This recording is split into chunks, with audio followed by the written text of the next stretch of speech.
और भाई कैसे हैं सब लोग। बहुत सारे चैप्टर्स कर दिए हैं। अब देखो, रियल स्टोरी ही कर रहे थे तो मोस्टली विल ट्राई कि अभी हो सके उतनी हम लोग रियल स्टोरी करेंगे। तो रियल स्टोरी में क्या होगा, एज अ नॉलेज सबके लिए अच्छा होगा। इसीलिए कोई स्टैंडर्ड के ऊपर नहीं है, सब लोग ये देख सकते हैं, नॉलेज ले सकते हैं। तो एक अब चैप्टर आपको थंबनेल देख के आइडिया आ ही गया होगा, एपीजे अब्दुल कलाम के बारे में। देखो, एपीजे अब्दुल कलाम को कौन नहीं जानता, सब जानते हैं। हमारे फॉर्मर इंडियन प्रेसिडेंट भी रह चुके हैं। अब देखो, एपीजे अब्दुल कलाम ने साइंस में क्या क्या किया है, कितने अच्छे साइंटिस्ट थे, क्या क्या चीजें उन्होंने की है, इंडिया को स्पेस और साइंस और टेक्नोलॉजी के मामले में बहुत ज्यादा ऊपर लेके गए, वो बहुत लोग को पता है। उनकी रिसर्च बहुत लोग को पता है। बट हम सबको एक चीज जाननी होती है कि इतना बड़ा इंसान, उनका चाइल्डहुड कैसा था, उनका बचपन कैसा था, बचपन में उन्होंने क्या क्या चीजें की हुई थी, ये बहुत चीजें बहुत लोग को पता नहीं होती है।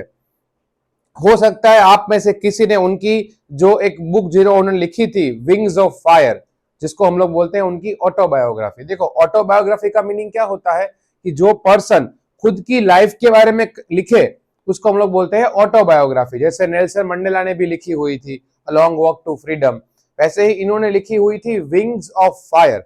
अब विंग्स ऑफ फायर में उनका चाइल्डहुड के बारे में there are so many particular kind of things which we don't know, तो वो हम करेंगे आज के इस वीडियो में। तो स्टोरी की तरह स्टार्ट होगी, सब कुछ रियल स्टोरी है, कोई फिक्शनल नहीं है, तो बहुत मजा आने वाला है। अब देखो, तमिल फैमिली में बॉर्न हुआ था उनका, डेफिनेटली वो साउथ इंडियन थे। अब मिडिल क्लास तमिल फैमिली में बॉर्न हुआ था उनका रामेश्वरम में। अब रामेश्वरम एक ऐसी जगह है जो ऑलमोस्ट आप काइंड बात कर सकते हो कि जो इंडिया का उस साइड का एंड है। उसके बाद थोड़े टाइम के बाद ओशियन, फिर उसके बाद क्या हो जाएगा, श्रीलंका स्टार्ट हो जाएगा। वहां पे उनका बॉर्न हुआ था। अब उनके फादर और उनके मदर बहुत ज्यादा ही क्या बोलते हैं ना, down to earth kind of person या पीपल थे वो। क्यों? देखो, हो सकता है बहुत लोग के पास पैसा होता है फिर भी वो डाउन टू अर्थ नहीं होते, कुछ लोग के पास नहीं होता है फिर भी वो डाउन टू अर्थ होते हैं। तो इनके ये लोग मिडिल क्लास फैमिली से बिलोंग करते हैं, बट फिर भी उनके जो फादर थे जलालुद्दीन और उनकी जो मदर थी आसियम्मा, ये दोनों बहुत डाउन टू अर्थ लोग थे। दूसरी एक बात, उन्होंने क्या बोला कि बहुत सारे लोग एक साथ रहते थे। वो उनका जो घर था वो टाइम पे, वो भी एक पक्का हाउस था। पक्का हाउस का मैंने देखो, we are talking about 1940s 1950s। वो टाइम पे पक्का घर होना, पक्का मीन्स हमारे पास जो घर होते हैं सारे के सारे जो सीमेंट और ब्रिक और उनसे बने होते हैं, वो टाइम पे ऐसे घर नहीं हुआ करते थे। मोस्टली लोगों के पास कच्चे घर होते थे। कच्चे घर का मीनिंग क्या होता है आपको पता है कि जो पता है ना, जो गाय के गोबर से बनते थे, या गांव में आपने घर देखे होते हैं, ये सारे घर बनते हैं। तो उनका वहां पे पक्का घर था। देखो, इनके फादर के पास ज्यादा कुछ एजुकेशन नहीं था, ज्यादा वेल्थ नहीं थी, बट विजडम बहुत ही अच्छा था। उनको पता था कि एजुकेशन कितना ज्यादा जरूरी है, इसलिए उन्होंने क्या किया था कि सबको पढ़ाने का सोचा था कि भाई सबको, सारे के सारे बच्चे जितने भी उनके थे, उन सबको स्टडी तो या एजुकेशन तो दिलवाना ही पड़ेगा, कुछ भी हो जाए। अब दूसरी बात, एपीजे अब्दुल कलाम ये बोलते हैं कि उनके घर पे कितने सारे लोग हर रोज खाना खाते थे उनको भी पता नहीं था। कुछ लोग बोलेंगे ऐसा कैसे होता है, आपने देखा होगा जो लोग एक साथ रहते हैं, पता है ना, छोटी सोसाइटी हो जिसको हम लोग मोहल्ला बोलते हैं। कभी कभी क्या होता है कि सब लोग एक दूसरे को आपको जानते हैं। जैसे आप देखो, पुरानी दिल्ली के कुछ एरिया में अगर आप जाओगे आज के टाइम में भी, या कोई भी सिटी के आप पुराने एरिया में जाओगे, तो लोग एक दूसरे को जानते रहते हैं। तो सब लोग एक साथ खाना खाते हैं, सब चीज है। और आपको पता है कि जो मुस्लिम लोग होते हैं वो लोग क्या करते हैं, बिस्मिल्लाह करते हैं। बिस्मिल्लाह मीन्स वो साथ में एक साथ खाना खाते हैं, बहुत बड़ी जो प्लेट होती है उसमें। तो बहुत सारे लोग उनके घर पे खाना खाते थे। दूसरी एक चीज, उन्होंने क्या बोला कि उनके जो फादर थे, इसमें बोला था मैं ऑस्ट्रे फादर, ऑस्ट्रे का मीनिंग उनके फादर है वो इन एसेंशियल लग्जरी है वो अवॉइड करते थे, लेकिन बेसिक नेसेसिटी सब कुछ प्रोवाइड करेंगे, कुछ भी बाकी रखेंगे नहीं। उनके फादर ने क्या बोला कि मेन चीज क्या चाहिए, फूड क्लोथ एंड हाउस, मतलब रोटी कपड़ा मकान जो कहावत है हिंदी में, वो उनको प्रोवाइड करते थे। इन एसेंशियल लग्जरीज जो है उसको वो अवॉइड करते थे। जैसे एग्जाम्पल, आज के टाइम में फोन जरूरी है। अब आपके पेरेंट्स आपको फोन लेके देंगे, आप बोलोगे अच्छी बात है, लेकिन आप बोलोगे पापा 17 प्रो मैक्स चाहिए, तो पापा खींच के थप्पड़ देंगे। क्यों? 4 बार बोल रहे हैं, पढ़ने निकले वाले छात्रों को राजनीति से दूर रहना चाहिए। अबे पढ़ाई लिखाई में ध्यान लगाओ, आईएएस बनो और देश को संभालो। फिर आगे वो दूसरा वो क्या बोलते हैं, देखो कि I was rather born with undistinguished look. कुछ लोग बोलेंगे इसका मीनिंग क्या होता है।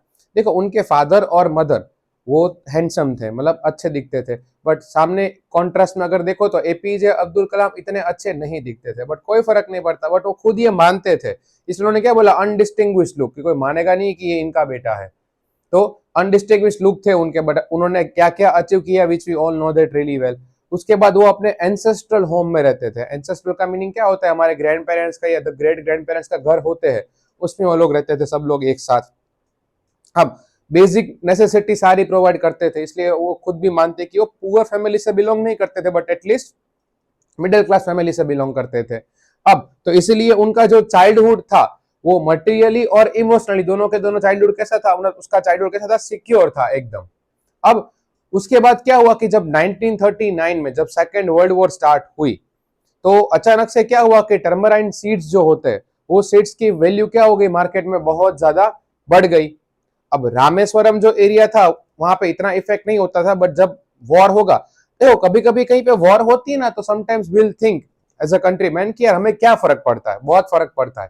जैसे आपने देखा होगा जब रशिया यूक्रेन के बीच में वॉर हुई, तो कुछ जगह पे ऑयल के प्राइसेस बहुत ज्यादा बढ़ गए थे।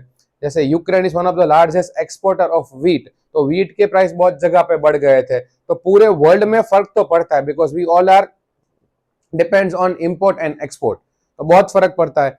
तो उनको तब आइडिया नहीं था कि ये जो टर्मराइन सीड्स होते हैं उनकी वैल्यू कैसे बढ़ गई। तो वो लोग क्या करते थे कि टर्मराइन सीड्स को कलेक्ट करते थे, और जो प्रोविजनल स्टोर होते हैं, जो हमारे लैंग्वेज में हम लोग किराने की दुकान बोलते हैं ना, वहां पे जाके उनको सेल आउट कर देंगे, मतलब बेच देंगे वहां पे, और उनको उनका मिलता था एक आना।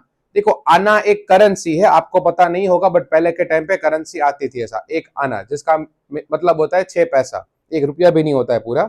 आजकल तो पता है 1 रुपये में भी कुछ नहीं आता है, but we are talking about 1940s। तो वो टाइम पे एक आना उनको मिलता था।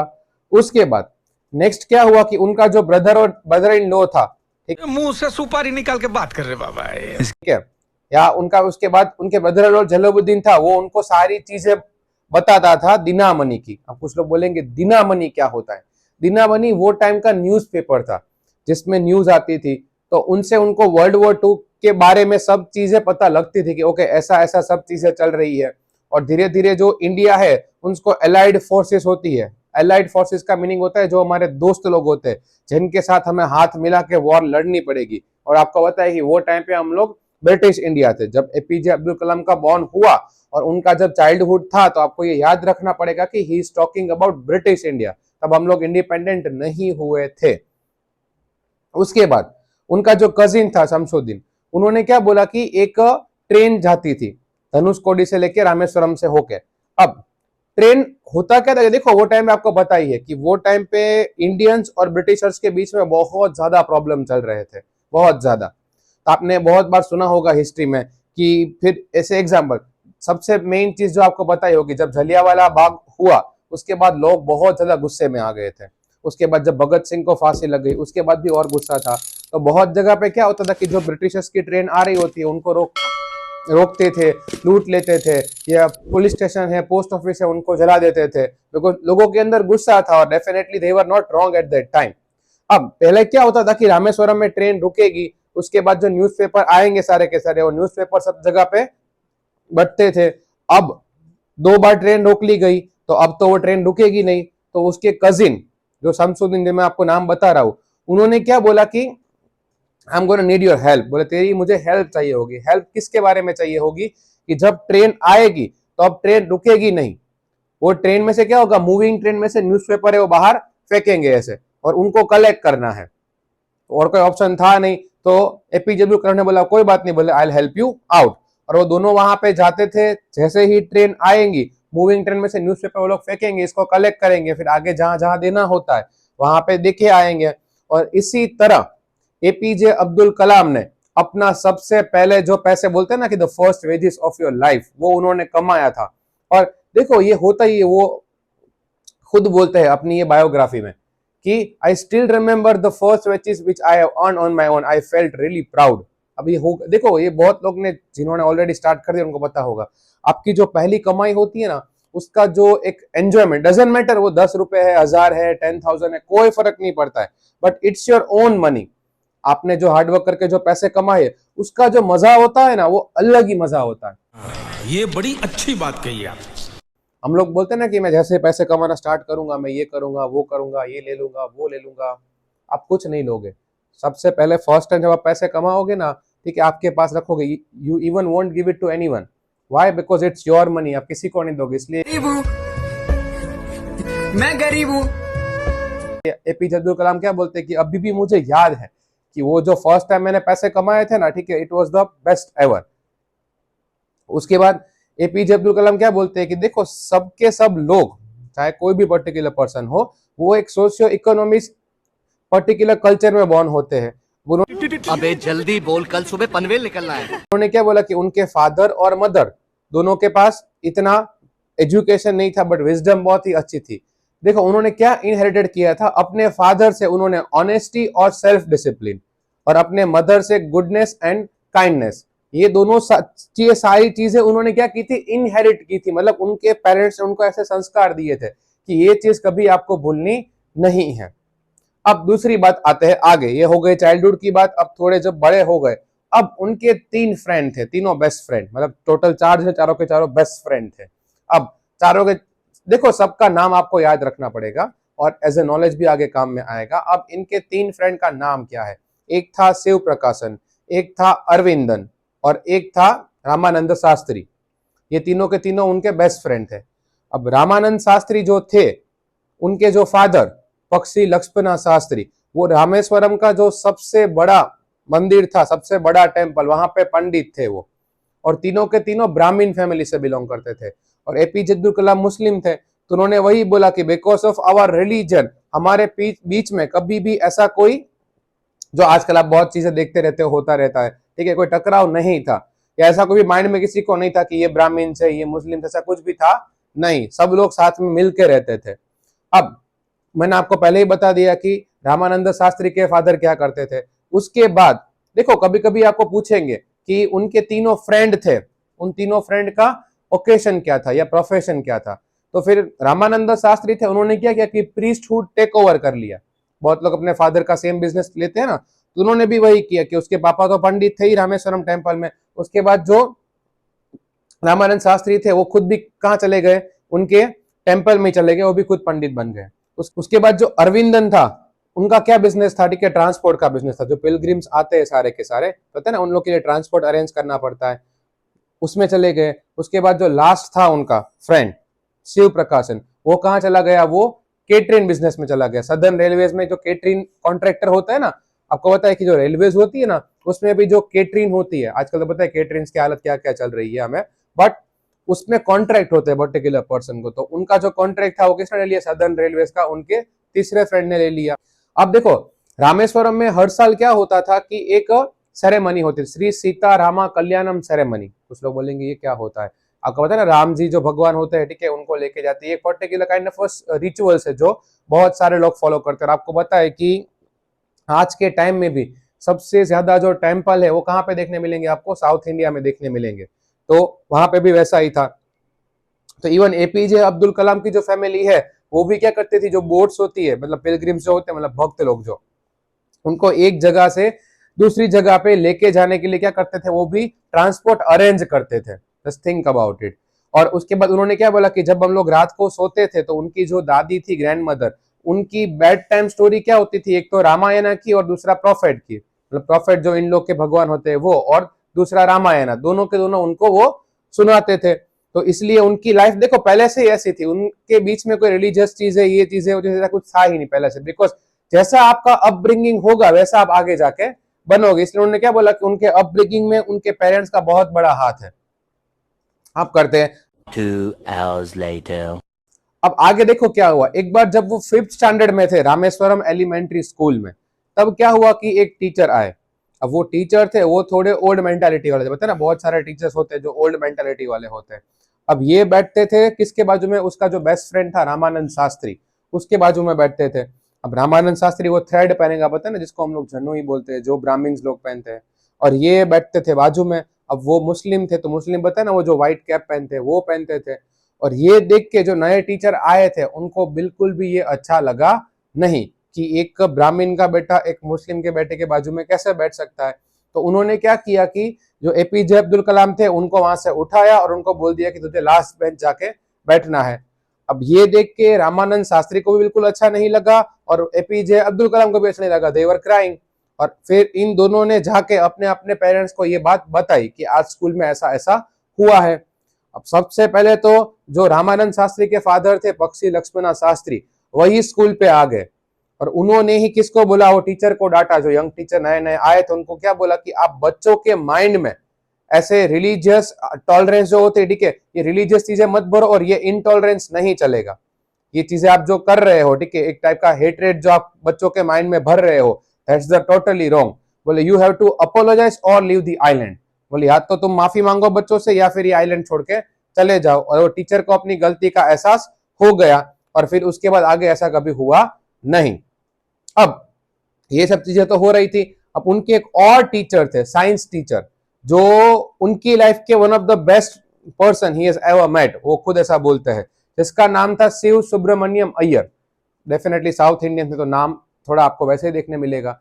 अब देखो शिव सुब्रमण्यम अय्यर साइंस टीचर थे और उन्होंने एक चीज सोच के रखी थी कि ये लोग जो कास्टिज्म करते हैं, रिलीजियस चीजें भी जो करते हैं, सब चीजें वो सबको वो बैरियर को तोड़ के रहेंगे।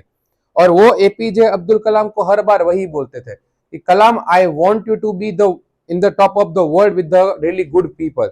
बोले मैं तुम्हें दुनिया के सबसे बेस्ट लोग जो होते हैं उनके साथ तुम्हें बैठा हुआ मैं देखना चाहता हूं। अब शिव सुब्रमण्यम अय्यर ने डिसाइड किया था कि ये रिलीजियस बैरियर जो होता है, कास्टिज्म जो होता है, ये सबको ये तोड़ के रहेंगे। अब उनकी जो वाइफ थी, लेकिन उसमें थोड़ा कॉन्ट्रास्ट हो जाएगा, उनकी जो वाइफ थी वो प्रॉपरली ऑर्थोडॉक्स हिंदू फैमिली से बिलोंग करती थी। देखो ऑर्थोडॉक्स का मीनिंग क्या होता है, अब इसमें मैं किसी हम लोग रिलीजन को टारगेट नहीं कर सकते, कोई भी हो, चाहे हिंदू हो, चाहे मुस्लिम हो, चाहे क्रिश्चियंस हो, सब लोग को अपना अपना रिलीजन फॉलो करने का हक है।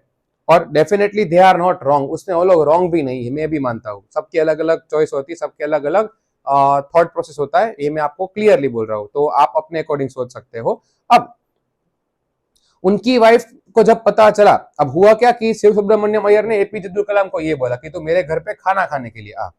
अब एपीजे अब्दुल कलाम तो बहुत छोटे थे, उनको तो पता चलेगा नहीं, बोले हाँ ठीक है। लेकिन जब वो साइंस टीचर की वाइफ को पता चला कि एपीजे अब्दुल कलाम इसके घर पे खाना खाने वाले आने वाले हैं, तो she was horrified with the idea. बोले ये कैसे हो सकता है, बोले मेरे रिचुअल किचन में एक मुस्लिम बॉय कैसे आ सकता है, तो उन्होंने खाना देने से इनकार कर दिया। अब मैंने आपको पहले ही बोला शी वाज नॉट रॉन्ग। क्यों रॉन्ग नहीं है, आपको पता है कि पहले के टाइम पे क्या हुआ करता था, आज के टाइम की बात मैं नहीं करूंगा बिकॉज आज हमें पता नहीं है कौन क्या खाता है। मोस्टली हिंदू फैमिलीज जो थे वो नॉनवेज नहीं खाते थे, तो सिर्फ it's not about Muslims, it's about Christians also, और भी लोग जो लोग नॉनवेज खाते हैं, ठीक है, उनको वो अपने किचन में नहीं आने देंगे। आपको पता होगा आज के टाइम में भी हम सबकी मम्मी कैसी है कि अगर नॉनवेज की बात भी की तो आपको घर से धक्के मार के बाहर निकाल देंगे। तो बात तो सही है। क्यों, बिकॉज वो अपने किचन को भी एक बहुत ज्यादा पवित्र मानते हैं। आपने देखा होगा आजकल तो हमें घर में सुबह उठ के बिना नहाए मंदिर के अंदर जाने की भी परमिशन नहीं होती है। तो बस उसकी वाइफ का ये था कि नॉनवेज खाने वाले मेरे घर में नहीं चाहिए। अब देखो शिव सुब्रमण्यम अय्यर है, वो बहुत ही काम माइंड के थे, उन्होंने बिल्कुल गुस्सा नहीं किया अपने वाइफ के ऊपर, because he new really well कि उसकी वाइफ भी उसकी जगह राइट है, बट ये छोटा बच्चा है, इसको क्या फर्क पता चलेगा। तो शिव सुब्रमण्यम अय्यर खुद अंदर गए, वो बाहर खाना लेके आए, उन्होंने खुद खाना है वो परोसा एपीजे अब्दुल कलाम को और उनके साथ बैठ के आराम से खाना खाया। और उनकी जो वाइफ है वो किचन में से देख रही थी, बोली ये सब क्या चल रहा है। अब देखो कलाम तो बहुत छोटे थे, उनको पता चला नहीं कि, अब वो सोच रहे थे कि इनकी वाइफ को ऐसा तो क्या पसंद नहीं आया। बोले मैं जिस हाथ से खाना खा रहा हूँ वो पसंद नहीं आया, ये क्या, because he was more than confused. बोले कुछ तो ऐसा हुआ होगा। लेकिन फिर जब खाना खाने के बाद जब वो खड़े हुए तो उनके जो टीचर है उन्होंने वापस बोला नेक्स्ट टाइम तुम वापस खाना खाने के लिए मेरे घर पे आना। अब देखो पहली बार में ही आपके साथ अगर ऐसा हो जाएगा तो डेफिनेटली यूल थिंक या दूसरी बार तो कौन जाएगा खाना खाने। फिर जो कलाम हेजिटेट हो रहे थे तो उसके टीचर ने उसको क्या बोला, कलाम आई कैन अंडरस्टैंड। बोले देखो अगर तूने एक बार सोच लिया है that you want to break the barrier of the social economical या वी कैन से रिलीजियस और casteism things, so you don't need to think about the consequences. बोले बाद में फिर सोचना नहीं होता। नेक्स्ट टाइम जब एपीजे अब्दुल कलाम उनके घर पे गए तो जो साइंस टीचर थे उनकी वाइफ को अपनी गलती का एहसास हुआ, she realised her mistake that या definitely I could have done the wrong things which I shouldn't have. बोला मुझे ये नहीं करना चाहिए था, बिकॉज़ वो छोटा बच्चा है उसको क्या पता चलेगा। फिर वो खुद एपीजे अब्दुल कलाम को अपने किचन में लेके गए और अपने हाथों से उनको खाना खिलाया, बिकॉज उनको भी पता चल गया कि definitely the kind of thing which he has done it's wrong, because वो छोटे बच्चे को तो क्या ही पता चलेगा सब। देखो जब सेकेंड वर्ल्ड वॉर खत्म हुआ तो इंडिया की जो जीत थी, एपीजे अब्दुल कलाम खुद बोलते हैं कि इंडियंस विक्ट्री वाज इमिनेंट, वो तो फाइनल था। देखो जैसे ही इंडिपेंडेंट हुए तो गांधी जी ने क्या बोला कि Indians will build their own India, कि अब जो इंडिया है वो अपना खुद का इंडिया बनाएगा, जो हमने बाद में बनाया अभी। उसके बाद आगे फिर क्या हुआ कि सबको बताया कि सबकी लाइफ में एक गोल होता है, एक ड्रीम होता है। अब एपीजे अब्दुल कलाम को भी पता था कि उनको ग्रो होना है तो रामेश्वर जैसी जगह पे तो ग्रो नहीं हो सकते, तो हायर स्टडीज के लिए उनको जाना पड़ेगा रामनाथपुरम, जो एक और डिस्ट्रिक्ट था तमिलनाडु में, उनको वहां पे जाना था। तो he talked with his father कि father for the further studies मुझे कहाँ जाना पड़ेगा, रामनाथपुरम जाना पड़ेगा।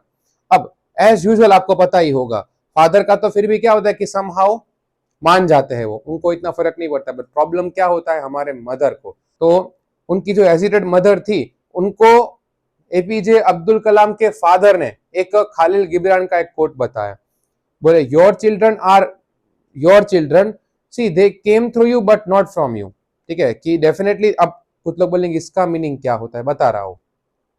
वो इनडायरेक्टली कहना क्या चाहते थे कि जो बच्चे हैं डेफिनेटली तुम्हारे बच्चे हैं। अब्दुल कलाम के फादर ने क्या बोला उनके मदर को कि देखो तुम्हारे बच्चे हैं, ठीक है, उसमें अपने थॉट्स नहीं डाल सकते, उनका खुद का थॉट्स होता है, उनकी खुद की एक अलग भी लाइफ होती है। फिर वो समझाते भी है कि सीगल जो होते हैं, हमने सीगल का एक चैप्टर भी किया था इस फर्स्ट फ्लाइट, कि वो पूरे लाइफ क्या होते हैं, जैसे ही बॉर्न होते हैं थोड़े टाइम में वो अपने पेरेंट्स से अलग हो जाते हैं और वो ओशन के ऊपर उड़ते रहते हैं without any kind of worry.